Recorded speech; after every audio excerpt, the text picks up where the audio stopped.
This is J. Randall Wilkerson, author of the Heart Failure Recovery Plan, Successful Heart Regeneration Using Metabolic Enzymes. This is part 20 in a 58-part video series of the entire book. Please review our introductory video in our channel to get the background there. Part 20 goes into Chapter 5, Enzyme and Supplement section, subpart Vitamin C. Vitamin C is listed as value 2, an important ingredient or supplement for the purpose of treating heart failure. People have heard of many different claims for vitamin C.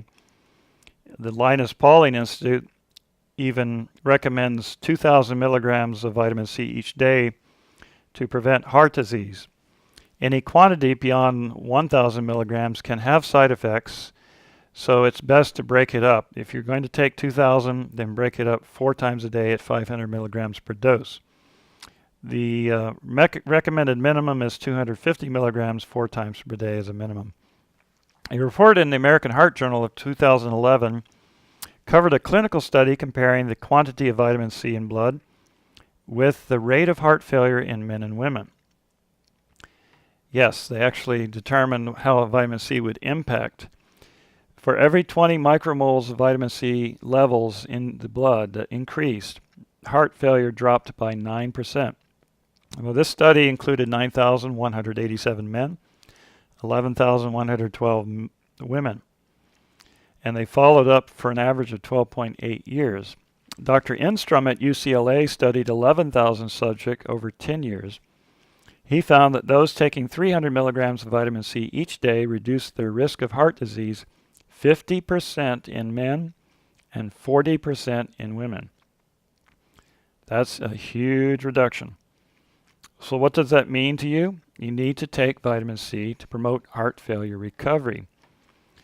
The American Heart Journal of October 2007 reported on a clinical trial by the Kobe University Graduate School of Medicine in Kobe, Japan. They tested class 2 heart failure patients using 2,000 milligrams of vitamin C transfused into the bloodstream through an IV, along with dobutamine. After the infusion, the average ejection fraction immediately increased 20%.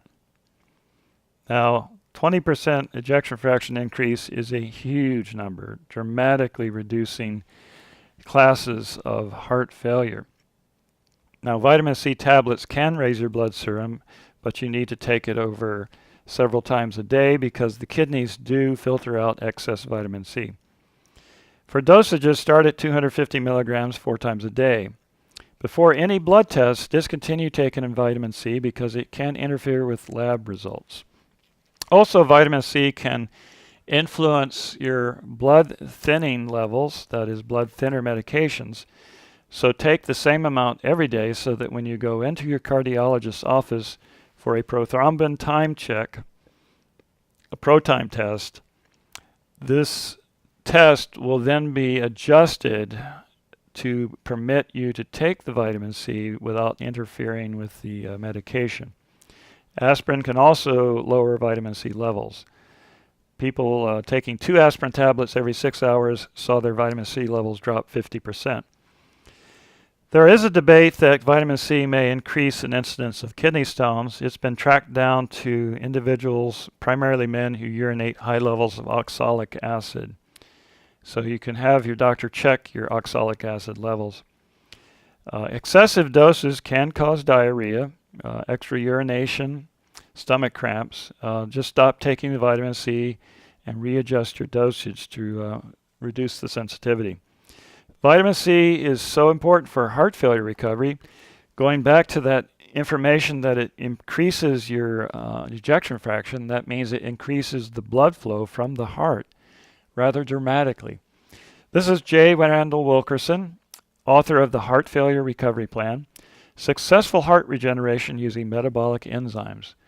This book is available from Amazon in print and Kindle editions, from the Apple iTunes Store as an iBooks, from eBay in print edition, and directly from the publisher Wilkerson & Hughes, P.O. Box 777, Altoona, Florida 32702. Just send a check for $24, which includes shipping. Thank you for listening.